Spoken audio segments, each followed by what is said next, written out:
Hey, beautiful souls. Thanks so much for joining me today. You know, lately, I've been feeling like the world is one giant cosmic blender on high speed. Everything's spinning around and we're all just hanging on, trying to make sense of it. Can you relate? Maybe you feel it too. It's like we're all being invited, or let's be honest, forced, to question the things we once believed were so solid and so true. So, do you ever feel like you're going back and looking back at your life and seeing things with new eyes? I'll tell you, I had this moment where I realized some of the relationships I thought were my safe haven were actually more like, well, let's just say emotional roller coasters I personally didn't sign up for. Like my dad, for instance. I thought he was my rock, my steady place, but I eventually realized that what I felt as safety was actually a trauma bond. It's like I've been gripping onto this idea of him, not because it made me feel free, but because it just kind of felt familiar. Familiar doesn't always mean safe, right? So how about you? Have you ever looked back at a relationship and realized that what you thought was comfort was actually, well, a bit of a lie? I'm right there with you. I started to notice similar patterns with my mom too. I thought I was her comfort, her anchor. But as I dug deep, I could feel the weight of her anxiety and her worries. I wanted so much to help her, to lift her out of it, but I was ignoring my own discomfort. It was like trying to row a boat with a spoon, exhausting and not very effective. And I'm sure a lot of you empaths relate to this. And let's not even get it started on friendships. I thought my sister was my go-to, my best friend. And she was, until I realized that she was just as quick to call me crazy as anyone else when I tried to talk about how I was really feeling. You know, the more I reflect, the more I see, you know, the more I reflect, the more I see how easy it is to fall into these roles with people.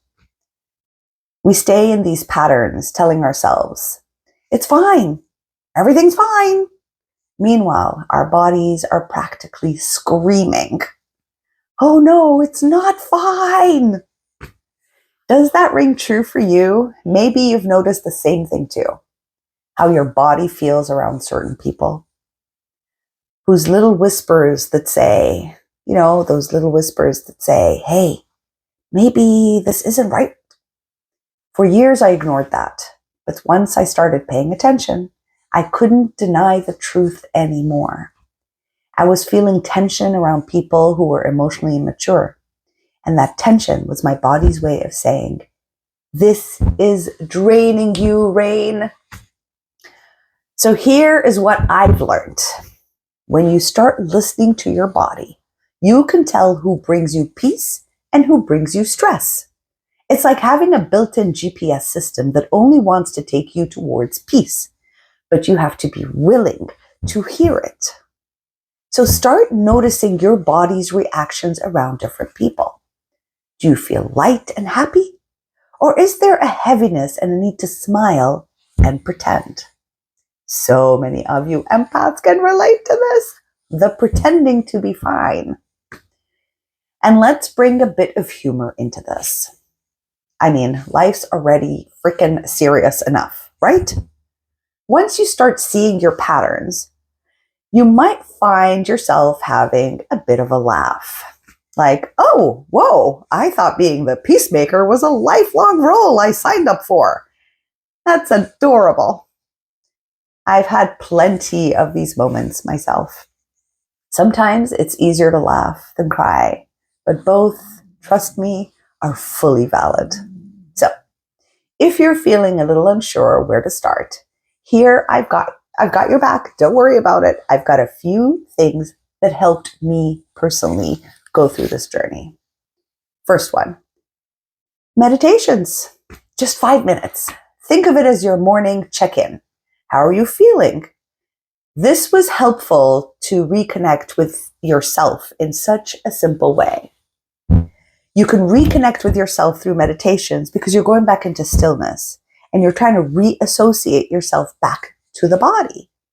So it's really simple to just sit for 5 minutes, observing your thoughts rampaging, feeling what you need to feel, and not do anything at all about it. The easiest practice is meditation, and it is the hardest thing to actually put into action and take a step towards. And let me tell you, meditation for 5 or 10 minutes a day will shift and change your entire inner reality. You're going to be able to sense and feel things about your life that you haven't sensed and felt before. So as an empath who's disassociated from self around family members, this is really important to do. Commit to 5 minutes a day. Sit with whatever shows up in your body. You're going to hear your thoughts, and meditation is not about silencing your thoughts. Meditation is about observing your thoughts, my darling souls. Observing these thoughts and noticing what emotions they trigger in your body, releasing the thought and staying with the emotion, allowing the emotion to just be seen by your beautiful soul, by your beautiful emotions.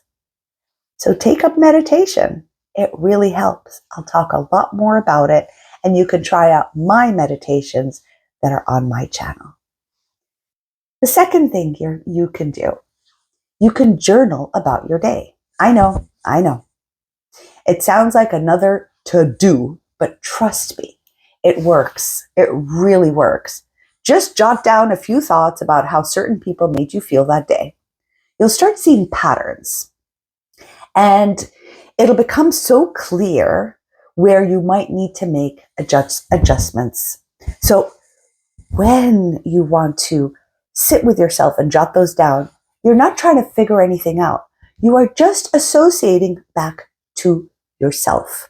You're going to write down how this person made you feel, how this person made you feel. You are trying to bring clarity back into your life and truth. Shame may show up and say, oh no, take responsibility for how you feel.